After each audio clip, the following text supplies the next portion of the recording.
Court is now in session. Today's case involves a heart-shattering betrayal from the one person who was supposed to love me forever, and the ruthless strategy one used to protect myself. You're the jury today. Listen to the evidence, watch how the illusion shattered, and let me know your verdict in the comments. Did I go too far to protect my fortune? Let's dive in. Our mothers shared a hospital room when we were born. There is literally a Polaroid photo in my family album of me and Chloe lying in adjacent plastic bassinet tubs, only 2 days old. We took our first steps together. We learned to ride bikes together. We went to prom together. When people talk about childhood sweethearts, they usually mean couples who met in high school. Chloe and I were on a completely different level. She was woven into the very fabric of my existence. I didn't just love her, I trusted her the way a person trusts gravity. It was a fundamental truth of my life. We got married right after college. I built a highly successful commercial construction business over the next 6 years, working 80-hour weeks to ensure we would never have to worry about money. Chloe was a freelance graphic designer, working from our beautiful suburban home in Ohio. I gave her everything. A custom-built house, a luxury SUV, and a black credit card with no limit. I thought we were building an empire based on 25 years of shared history. I was completely blind. The warning started about 8 months ago. My closest friend since high school, Marcus, pulled me aside at a backyard barbecue. He looked incredibly uncomfortable, shifting his weight and refusing to make eye contact. "Look, man," Marcus whispered, glancing around to make sure Chloe was out of earshot. I don't know how to say this. But my cousin works at the high-end lounge downtown. He says he's seen Chloe there on Thursday nights. She's always with the same guy. A younger guy. And they aren't just networking. I laughed out loud. I patted Marcus on the back and told him he was crazy. "Marcus, that's Chloe. We've known her since we were wearing diapers. She probably has a client meeting. She's incapable of doing something like that." 2 weeks later, my business partner, Dave, dropped a subtle hint. He mentioned that he saw Chloe's car parked outside a boutique hotel on the north side of the city during the middle of a workday. Again, my brain instantly manufactured a logical excuse. She's meeting an interior design client, I told myself.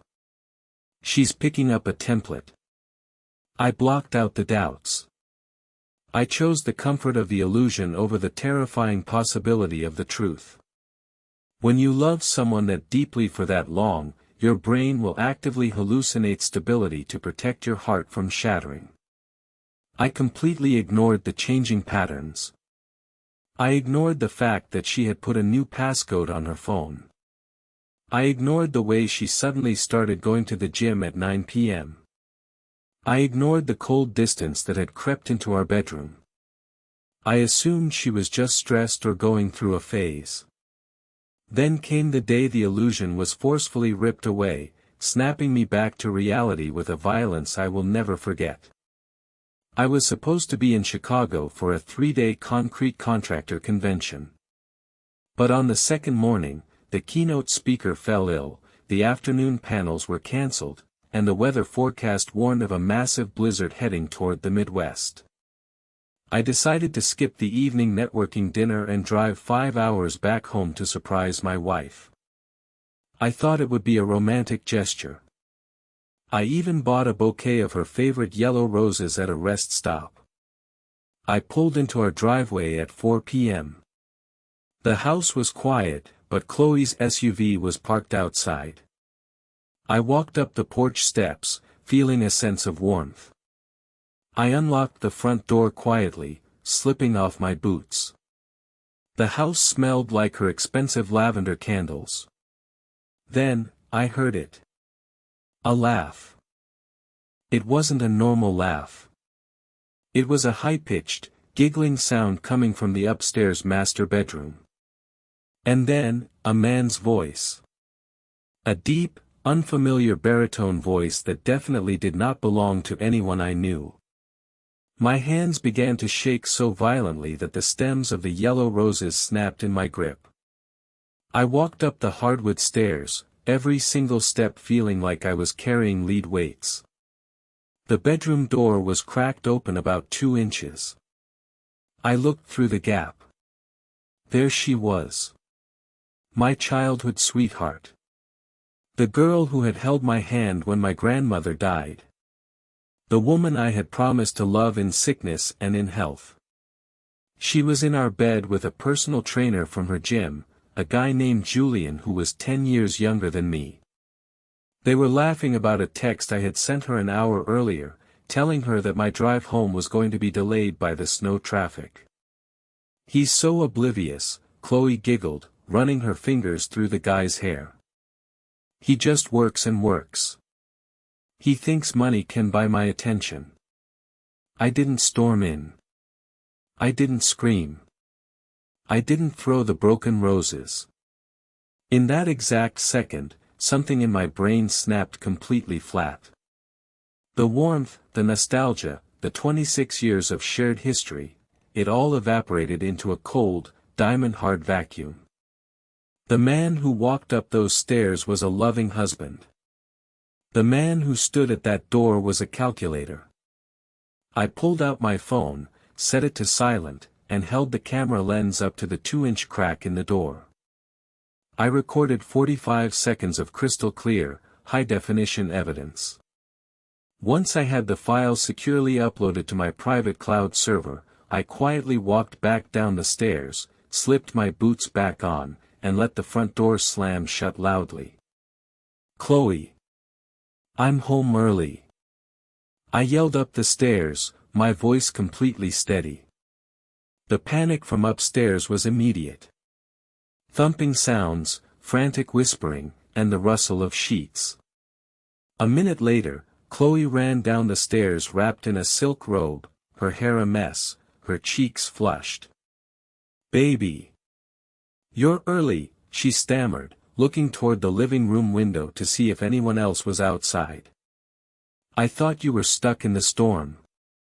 "The road's cleared up," I said, smiling a dead, empty smile. "I'm going to head to the office for an hour to drop off some paperwork and let the truck warm up. I'll see you for dinner." I left before she could even answer. I didn't go to my construction office. I went straight to my father's house. My dad, Arthur, is a retired corporate attorney. He knows the legal landscape of our state inside and out. I sat at his kitchen table, showed him the video, and told him everything. My dad didn't curse. He didn't get angry. He just looked at me with deep, protective sorrow. "Son," he said, tapping his fingers on the table. "Our state is an equitable distribution state for divorce. Since you started the construction business after you got married, she is legally entitled to 50% of the company, 50% of the house, and a massive chunk of alimony based on your income. If you file for divorce tomorrow, she walks away a multimillionaire on your dime. I don't want her to have a single penny of my father's legacy or my hard work," I said, my voice sounding like gravel. "How do we stop it?" My dad leaned back, a cold look appearing in his eyes. "The bylaws of your construction company state that you have a rolling debt obligation to my private consulting firm for initial seed capital from 7 years ago. We never formalized the repayments because we're family. But the contract is valid. Furthermore, the land your luxury house sits on was originally purchased through a family trust that I control." Over the next 3 weeks, I played the part of the blissful, ignorant husband. I ate dinner with Chloe. I kissed her cheek. I listened to her lies about her gym schedules. Meanwhile, behind the scenes, my dad and a team of forensic accountants went to work. I legally restructuring my entire life. I executed a debt-for-equity swap within my construction firm. To satisfy the unpaid debt to my father's consulting firm, I transferred 95% of the company's operational assets and equipment directly into my father's name. The business became a hollow shell on paper, holding nothing but liabilities. Next, I sold our suburban house to my father's family trust for a heavily discounted, fair market value, to clear a fictional debt. The liquid cash from the sale was instantly diverted into a specialized, irrevocable offshore asset protection trust based in the Cook Islands, with my father listed as the sole primary beneficiary. By the time the third week ended, I owned absolutely nothing on paper. I was a man with a heavy amount of debt, an empty bank account, and a corporate salary of exactly $1 a year from a company owned entirely by my father. On a Friday morning, while Chloe was out at the gym with Julian, a process server knocked on the door. He handed her a thick manila envelope containing the divorce petition, a copy of the 45-second video file on a flash drive, and a full financial disclosure sheet showing my current net worth, -$42,000. Her high-priced divorce lawyer called my dad's office 30 minutes later, screaming about asset dissipation and fraudulent conveyance. But my dad was ready. Every single transfer was tied to a legitimate, historical contract dating back to before the marriage or linked to verified corporate debts. It wasn't fraud, it was the aggressive enforcement of existing legal liabilities. Because she had never bothered to look at the corporate paperwork during our marriage, she had no idea the trap had been set years ago. The divorce court battle was short and brutal. Chloe tried to play the victim, crying on the stand about how she was cast aside after supporting me for years. But when our lawyer played the video of her and Julian laughing about how oblivious I was while enjoying a lifestyle funded by my sweat, the judge's expression turned to pure disgust. Because my on-paper income was practically zero and the company belonged to my father, the judge denied her requests for temporary alimony. She was forced to pay her own legal fees. To cover her lawyer's bills, she had to sell the luxury SUV I had bought her. She walked away from a 20-year relationship with 2 suitcases of clothes, a mountain of legal debt, and a reputation that was completely destroyed within our hometown.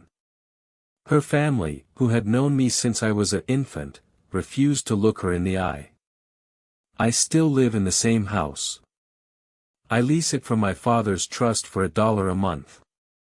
I still run the construction company, but now I'm technically just an employee of my dad. When I turn 35 next year, the trust will dissolve, and the assets will quietly flow back into my name, safe and secure. Chloe tried to text me from a burner number last month. She wrote, "After everything we went through since we were babies, how could you be so heartless?" I didn't reply. I just looked at the Polaroid of us in the hospital tubs, took it out of the frame, and threw it into the fireplace. She thought our childhood bond was a shield that allowed her to destroy my dignity. She learned the hard way that when you burn a 20-year bridge, you shouldn't be surprised when you get left in the cold. So, jury, did I go too far by transferring my entire life to my father to leave her broke, or did she get the exact legal verdict she deserved for breaking a lifelong vow? The floor is yours. Let me know in the comments.